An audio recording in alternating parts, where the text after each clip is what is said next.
கர்த்தராகிய இயேசு கிறிஸ்துவின் நாமத்தினாலே உங்கள் யாவரையும் நான் வாழ்த்தி வரவேற்கிறேன். இந்த நாளிலும் கூட மார்த்தாள் மரியாள் என்கிறதான 2 சகோதரிகளை குறித்து நாம் பார்க்க போகிறோம். அவங்க எப்பேற்பட்ட குணம் படைத்தவர்களாக இருந்தார்கள் என்று சொன்னதான காரியங்களை நான் வேதத்திலிருந்து வாசிக்கிறேன். லூக்கா எழுதினதான சுவிசேஷ புஸ்தகம் 10ஆம் அதிகாரம் 38வது வசனத்திலிருந்து இப்படியாய் சொல்லப்பட்டு இருக்கிறது. பின்பு அவர்கள் பிரயாணமாய் போகையில் அவர் ஒரு கிராமத்தில் பிரவேசித்தார். அங்கே மார்த்தாள் என்னும் பெயர் கொண்ட ஒரு ஸ்திரீ அவரை தன் வீட்டிலே ஏற்றுக்கொண்டாள். அவளுக்கு மரியாள் எனப்பட்ட ஒரு சகோதரி இருந்தாள்.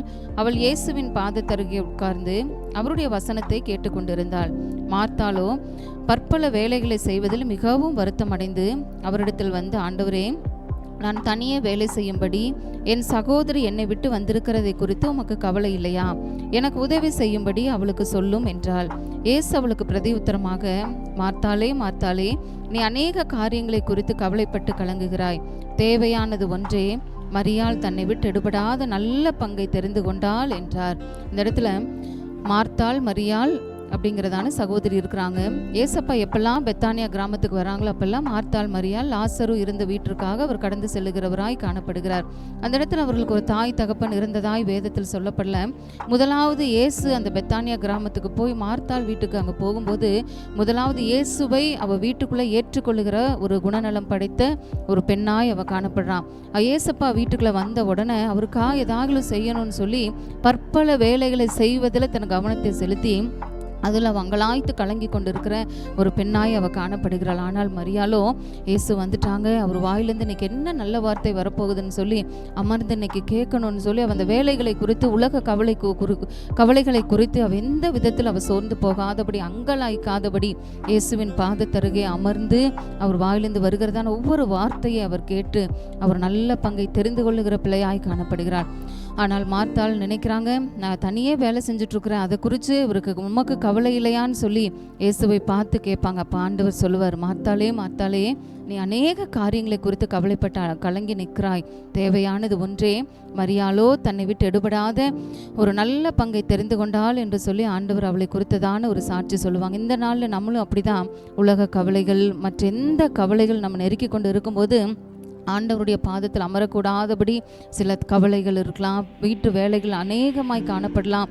இந்த சூழ்நிலை மத்தியில் ஆண்டவரை மறந்து வேதத்தை மறந்து அவருடைய பாதத்தருகே அமராதபடி நம்ம காணப்பட்டேன்னு சொன்னால் இந்த நாளில் நம்ம எல்லா காரியங்களையும் உலக கவலையாக இருக்கலாம், எல்லா விதமான சூழ்நிலை மத்தியில் கூட அதெல்லாவற்றையும் ஒரு பக்கம் ஒதுக்கி வைத்து விட்டு ஆண்டவருடைய பாதத்தருகே அமர்ந்து மரியாளை போல தன்னை விட்டு எடுபடாத ஒரு நல்ல பங்கை தெரிந்து கொள்கிற பிள்ளைகளாய் நம்ம இருக்கும் பொழுது நிச்சயமாகவே தேவன் நம்மளை குறித்து அவர் சாட்சி சொல்லுகிற தேவனாய் காணப்படுவார். பிரியமானவர்களே, இந்த நாளில் முதலாவது மார்த்தாள் அவரை வீட்டில் ஏற்றுக்கொண்டதுனால தான் மரியாள் தன்னை விட்டு எடுபடாத நல்ல பங்கை தெரிந்து கொள்ள முடிந்தது. அவள் வீட்டில் ஏற்றுக்கொள்ளேன்னு சொன்னால் அப்பேற்பட்ட ஆசீர்வாதத்தை அவள் பெற்றுக்கொண்டிருக்க முடியாது. அன்றைக்கி நாமும் ஊழியக்காரர் வரும் பொழுது நம்ம ஒரு அன்போடு அவரை வீட்டில் ஏற்றுக்கொண்டு அவருடைய வார்த்தை வசனத்தை கவனமாக கேட்டு நம்மளும் அதன்படி நடக்கும் பொழுது நாமும் நம்ம குடும்பமும் நம்ம பிள்ளைகளும் நல்ல பங்கை தெரிந்து கொள்ளுகிற சூழ்நிலையை கர்த்தர் மாற்ற அவர் வல்லவராக இருக்கிறார். இந்த மரியாளை குறித்து அவருடைய குணநலன்களை குறித்து யோவானுக்கு எழுதின சுவிசேஷ புஸ்தகம் 12ஆம் அதிகாரத்தில் இப்படியாய் சொல்லப்பட்டிருக்கிறது. பஸ்கா பண்டிகை வர 6 நாளைக்கு முன்னே இயேசு தாம் மரணத்திலிருந்து எழுப்பின லாசரு இருந்த பெத்தானியாவுக்கு வந்தார். அங்கே அவருக்கு ராவிருந்து பண்ணினார்கள். மார்த்தாள் பணிவிடை செய்தால் லாசருவும் அவருடனே கூட பந்தி இருந்தவர்களில் ஒருவனாயிருந்தான்.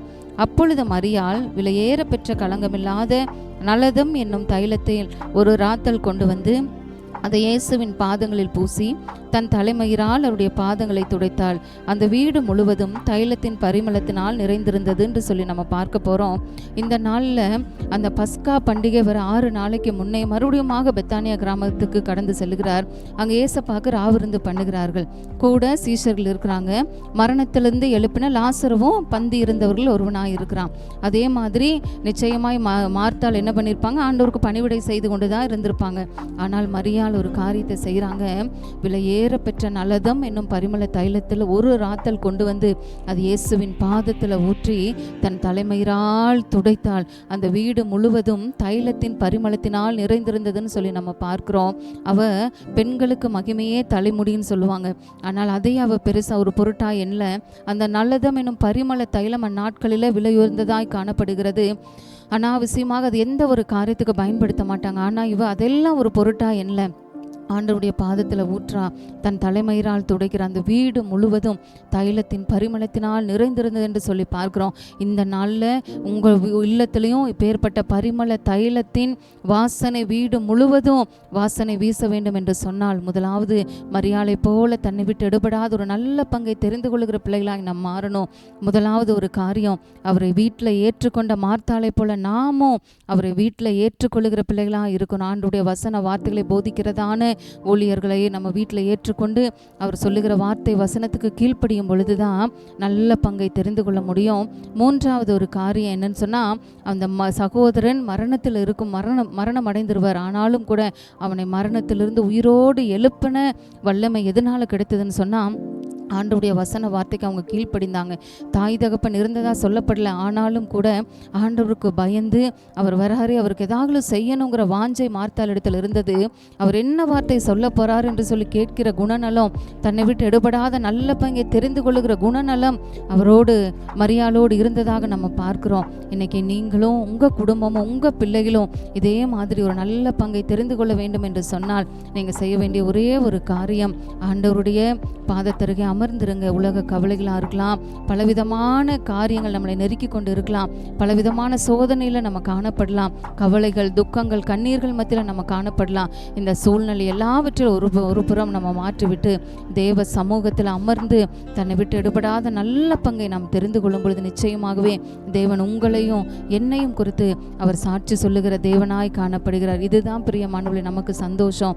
உலக கவலையோ இல்லை பற்பல வேலைகளில் ஈடுபட்டு அநேக காரியங்களை குறித்து கவலைப்பட்டு நம்ம கலங்கி நிற்காதபடி தேவையானது ஒன்றே ஒன்றுதான், மரியாளை போல தன்னை விட்டு எடுபடாத நல்ல பங்கை நாம் தெரிந்து கொண்டு நாமளும் ஒரு சாட்சியுள்ள வாழ்க்கை வாழ கர்த்தர் தாமே கிருபை செய்வாராக. ஆமேன்.